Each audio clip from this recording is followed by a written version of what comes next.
మంత్రి కోమటిరెడ్డి వెంకటరెడ్డి కిమ్స్ ఆసుపత్రికి వెళ్లారు. సంధ్యా థియేటర్ ఘటనలో తీవ్రంగా గాయపడి చికిత్స పొందుతున్న బాలుడి ఆరోగ్య పరిస్థితిని తెలుసుకున్నారు. ఇక బాలుడి కుటుంబాన్ని పరామర్శించారు. బాధిత కుటుంబానికి తన కొడుకు ప్రతీక్ ఫౌండేషన్ ద్వారా 25 లక్షల చెక్ను మంత్రి కోమటిరెడ్డి అందించిన అనంతరం ఆయన మీడియాతో మాట్లాడుతున్నారు. లైవ్ వచ్చి ఆ థియేటర్కి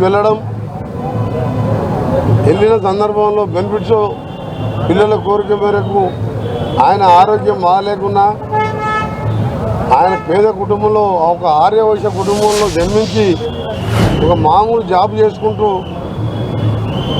ఇద్దరు పిల్లల్ని చదివించుకుంటూ ఉంటుంటే ఆ దేవుడు ఆయన మీద చిన్న చూపి చూసి ఆయన లివర్ ఖరాబ్ కావడం, చనిపోయిన రేవతి లివర్ ఇచ్చి తన భర్తను బతికించుకొని ఏదో కాలం విరపించుకుంటూ బయట మార్కెట్లో అప్పులు ఉన్నా నెలకు 30,000 పిల్లల్ని చదివించుకుంటూ జీవనం కొనసాగిస్తూ పిల్లల కోరిక మేరకు ఆ రోజు సినిమాకి వెళ్ళడం జరిగింది. అక్కడ ఆ సినిమా హీరో గారు ప్రొడ్యూసర్సు 2వ తారీఖు చిక్కటిపల్లి ఏసీపీ గారికి అప్లికేషన్ పెట్టుకుంటే వాళ్ళు 3వ తారీఖు రిటర్న్గా వాళ్ళకు మీకు పర్మిషన్ లేదు రాకూడదని చెప్పి రిటర్న్గా పర్మిషన్ ఇవ్వడం జరిగింది.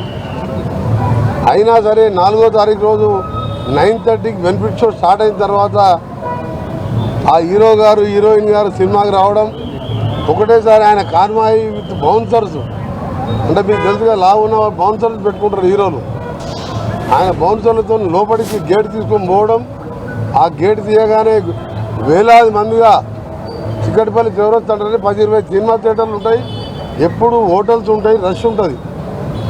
ఆయనతో పాటు అందరు మీద పడడం, ఆయనపై బాల్కనీలో కూర్చోవడం, ఆ తొక్కిసలాటలో రేవతి కొడుకు కింద పడిపోవడం, ఆమె వెంబడి ఆన్ ది స్పాట్లో చనిపోయిన అక్కడున్న సినిమా ప్రొడ్యూసర్ కానీ హీరో గారు కానీ ఏమాత్రం చూడుకోకుండా పోయి బాల్కనీలో వెళ్ళి సినిమా చూడడం.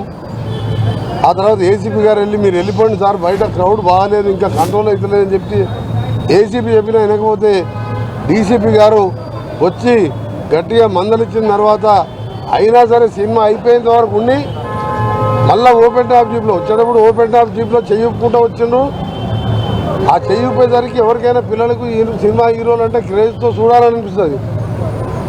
మళ్ళీ పోయేటప్పుడు కూడా అక్కడ రేవతి చనిపోయి ఉన్నది, కుమారుడు కోమాలకి వెళ్ళిపోయిండు, చెయ్యిపుకుంటూ హీరో వెళ్ళిపోవడం, సినిమా ప్రొడక్షన్ టీం కానీ ఎవరు కానీ అక్కడ ఎవరు పట్టించుకోకుంటే అక్కడికి వచ్చిన ప్రేక్షకులు దేశ్ముఖ్ హాస్పిటల్కి తీసుకుపోవడం, అప్పటికే ఆమె చనిపోవడం, ఆ తర్వాత ఆ అబ్బాయిని కిమ్స్కి చేర్చుకోవడం.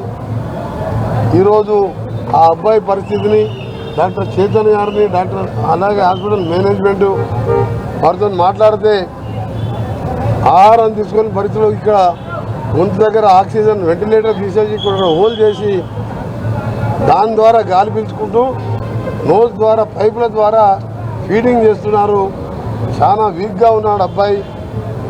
నేను ఒకటే కోరుతున్నా, ముందుగా రేవతికి ఆత్మశాంతి కలగాలని భగవంతుని ప్రార్థిస్తూ అబ్బాయి కూడా కోలుకోవాలని కోలుకుంటాడని కూడా కోలుకునే విధంగా ఆ దేవుడు ఆశీర్వాదం ఇవ్వాలని. ఎందుకంటే ఒక పేద